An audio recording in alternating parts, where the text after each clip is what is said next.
About 3 months ago, I got a really interesting series of questions from Rob on my YouTube channel regarding the COVID-19 vaccines, where he asked, what turns off the spike protein factory in your cells? In other words, once your cells begin manufacturing the spike protein, how is this stopped so the cell can go back to its normal function?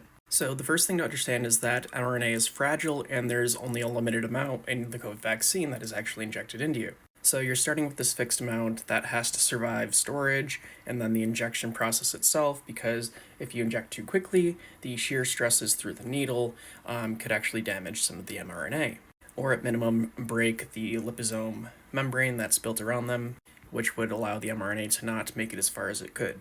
So this initial process is going to take this fixed amount and reduce it a little bit.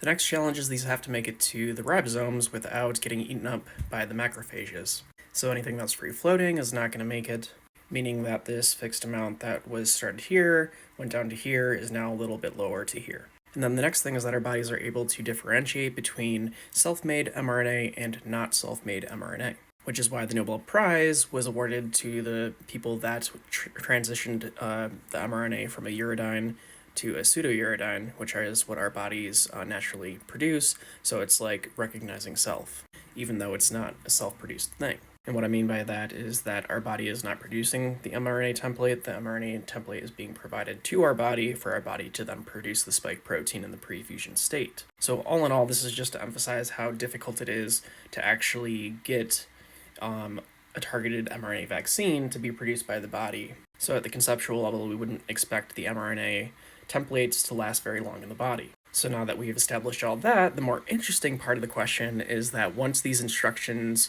have been used up, what does that mean? How is the mRNA used up, and is it destroyed by the cell, and after how long? One use? If not, what triggers the mRNA destruction? What destroys it? So this is an interesting enough series of questions that I want to cover 3 different papers that I looked at to piece together an answer to this. The first one is going to be Advances in COVID mRNA Vaccine Development. The second one is going to be mRNA Vaccines for COVID-19, What, Why, and How. And the third one is going to be mRNA COVID-19 Vaccines, Facts and Hypotheses on Fragmentation and Encapsulation. So, starting with this first one, we established that mRNA is a negatively charged, unstable molecule, and that it needs to be packaged within a delivery vehicle, like a lipid nanoparticle structure, where the lipid nanoparticles fuse with the outer membrane, not damaging it, and then enter into the cell, where this membrane that enters is immediately sent to the lysosomes for degradation. But the degradation of this membrane then allows the mRNA to slip out, where our COVID-19 mRNA templates are non-replicating. They contain a 5 cap and a 3 cap, so a start and an end, as well as a poly-A tail. And this is going to become important later on, where the 5 cap structure prevents mRNA from degradation by exonucleases, which maintains mRNA stability and enables translation to initiate. Where we have the 5 cap at the start, we have the open reading frame, and then we have the 3 cap at the end with the poly-A tail.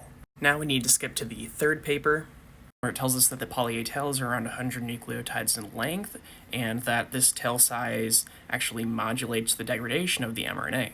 And that after translation, the mRNA can be reused several times, but when this happens, it also loses a part of the adenines of its poly-A tail as enzymatic degradation begins there. And then when this tail is too degraded, the mRNA is no longer functional and is then destroyed. So what is too short? Well, we know the answer down here. Once the tail reduces from 100 down to 30 or 60 in mammals, the mRNA engages in rapid and irreversible degradation.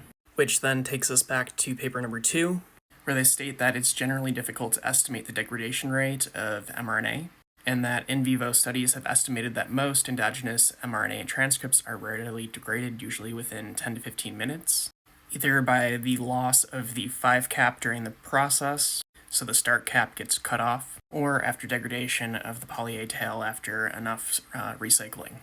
Because after each transcription where it produces a protein, it chops off a piece of that poly-A tail.